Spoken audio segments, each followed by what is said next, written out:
Good afternoon. With all this um, Israel Palestine stuff going on, I figured I'd do a little recap. People are talking about how uh, Netanyahu was propping up Hamas, which to Western ears might sound like garbage. So I figured I would read this article from a month ago, from October 8th, 2023. It's an op ed, but it's probably still worth reading, even though it's an op ed, by Tal Schneider in the Times of Israel. And it's called For Years, Netanyahu Propped Up Hamas. Now it's blown up in our faces.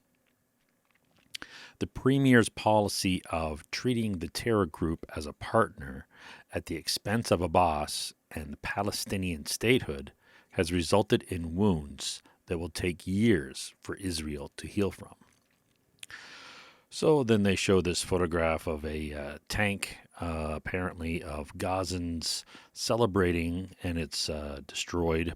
And it's broken down near the Israel Gaza border fence east of Khan Yunis. And that was from October 7th, 2023.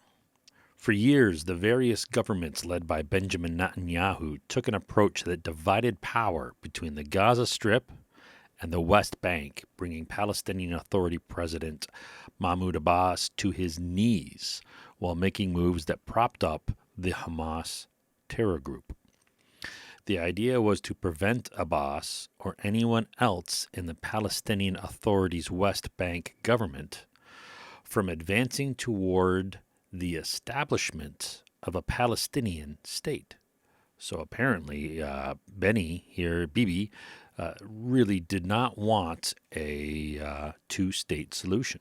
He was doing everything he could to keep uh, um, both portions of what's left of Palestine, the West Bank and Gaza, to be separate, so that Israel could be the sole government in the area when, according to the United Nations, was it 1947, late 40s, 47, 48, somewhere around there, they had borders drawn up that were Israel was supposed to play in this sandbox, and the Palestinians were supposed to play in another sandbox.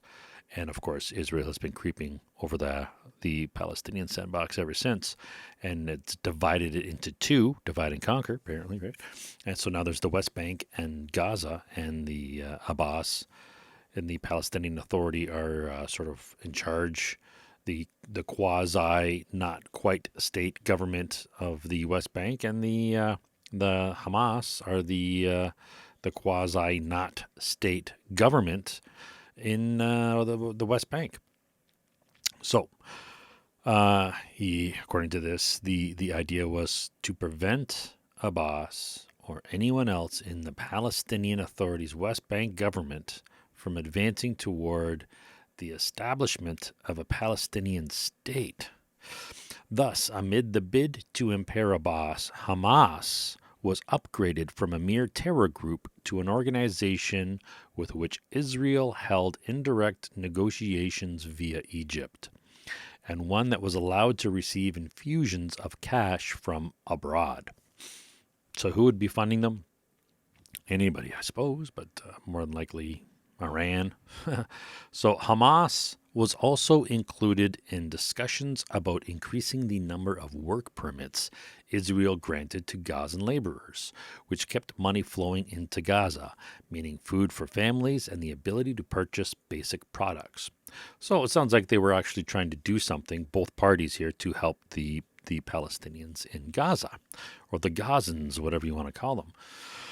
Israeli officials said these permits, which allow Gazan laborers, not Gazan doctors or engineers, but Gazan laborers, to earn higher salaries than they would in the enclave, were a powerful tool to help preserve calm.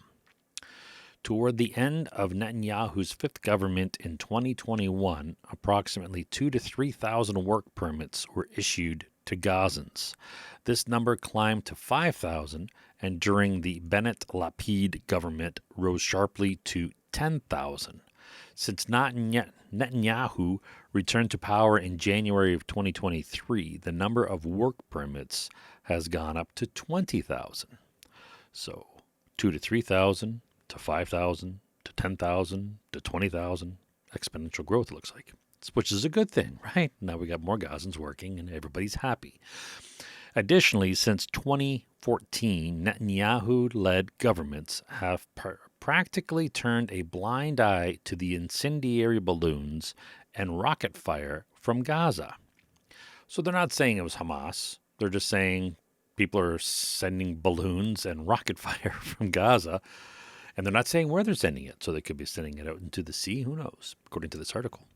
Meanwhile, obviously, it was probably, I'm assuming it was into Israel, right? Meanwhile, Israel has allowed suitcases holding millions in Qatari cash to enter Gaza through its crossings since 2018 in order to maintain its fragile ceasefire with the Hamas rulers of the Strip. Then they show a photograph of a Palestinian man receiving financial aid at a supermarket. Why at a supermarket? I don't know. In Gaza City in September 15th of 2021 as part of the UN's humanitarian cash assistance program supported by the state of Qatar. Most of the time, Israeli policy was to treat the Palestinian Authority as a burden and Hamas as an asset. Now, to me, this sounds backwards. Why would they do that? Far-right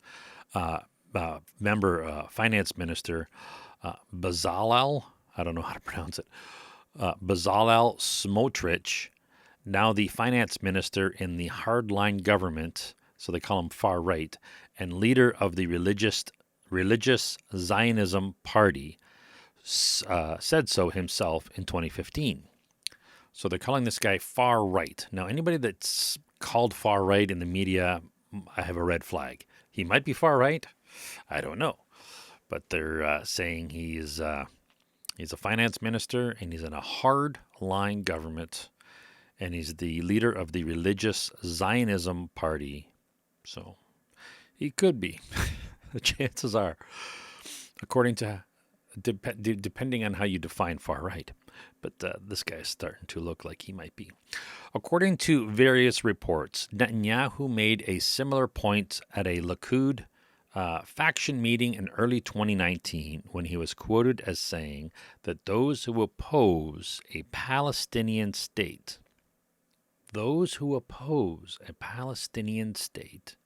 should support the transfer of funds to Gaza. So what do they mean by to Gaza? Do they mean to Hamas or do they mean to the people of Gaza? Let's see. Let's continue. It's exciting. Because maintaining the separation between the Palestinian Authority in the West Bank and the Hamas in Gaza would prevent the establishment of a Palestinian state. Let me read that again. According to various reports, is that we don't know. This chick is saying, according to various reports, could be made up. I don't know. Netanyahu made a similar point at a Likud faction meeting in early 2019 when he was quoted as saying that those who oppose a Palestinian state should support the transfer of funds to Gaza because maintaining the separation between the Palestinian Authority in the West Bank and Hamas in Gaza would prevent the establishment of a Palestinian state. So that does not sound like he's working for the benefit. So work permits, good. Blocking a Palestinian state, bad. While Netanyahu does not make these kind of statements publicly or officially, his words are in line with the policy that he implemented.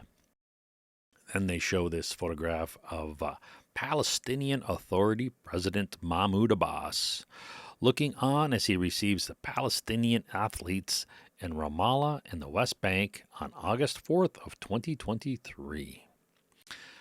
The same messaging was repeated by right-wing commentators who may have received briefings on the matter or talked to Likud higher-ups and understood the message. So there's some metaphorical way of communicating that they understand the message, right? So, bolstered by this policy, Hamas grew stronger and stronger until Saturday, the 7th of October, Israel's Pearl Harbor, the bloodiest day in its history, when terrorists crossed the border, slaughtered hundreds of Israelis, and kidnapped an unknown number under the cover of thousands of rockets fired at towns throughout the country's south border. Now, what she fails to mention here is that this went on for 6 hours on the highest defended border with the most sophisticated technology available. Nobody came to defend the border for 6 hours. Explain that one. Massive intelligence failure. I call bullshit.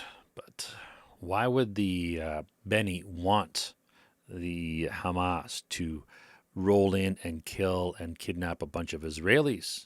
Maybe for a false flag so he could counterattack. These are hypotheses. We don't know. Just suppositions. One thing is clear. Oh, sorry, she said, the country has known attacks and wars, but never on such a scale in a single morning. One thing is clear. The concept of indirectly strengthening Hamas while tolerating sporadic attacks and minor military operations every few years went up in smoke on Saturday, the 7th of October. Just a few days ago, Azaf Pozilov, a reporter for the Khan public broadcaster, tweeted the following. The Islamic Jihad operation had started a noisy exercise very close to the border. So this was a few days before, right?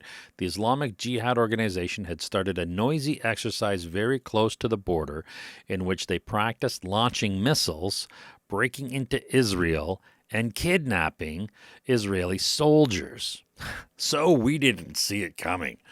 That is not a major lapse of intelligence. That is willful blindness, willful ignorance. The Israeli, Mossad and the IDF, is it bullshit? The reputation of being, world leading, what they do? Could they have been that incompetent? Right? Then they show a picture of a car with apparently a body in there. It looks like a towel or a blanket or a sheet or something over something. It could just be over a seat. Could be a body in there. I don't know. The body of a person killed by Hamas terrorists lies covered inside a bullet-riddled car in the southern city of, I can't read that, Sderot on October 7th. The difference between Islamic Jihad and Hamas does not matter much at this point. As far as the state of Israel is concerned, the territory is under control of Hamas, and it is responsible for all the training and activities there. Hamas has become stronger and used the auspices of peace that Israelis so longed for as cover for its training. Okay, I don't quite understand this.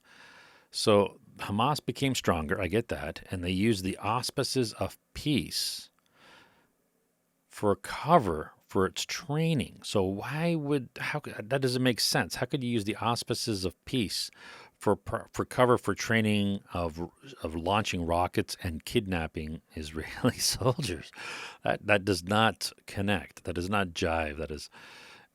And so it says, I'll read it again. Hamas became stronger and used the auspices of peace that Israeli so longed for as cover for its training.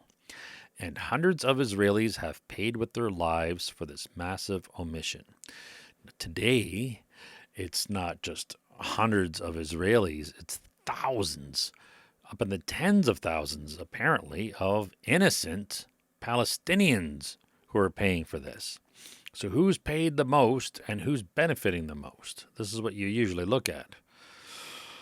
The terror inflicted on the civilian population in Israel is so enormous that the wounds from it will not heal for years.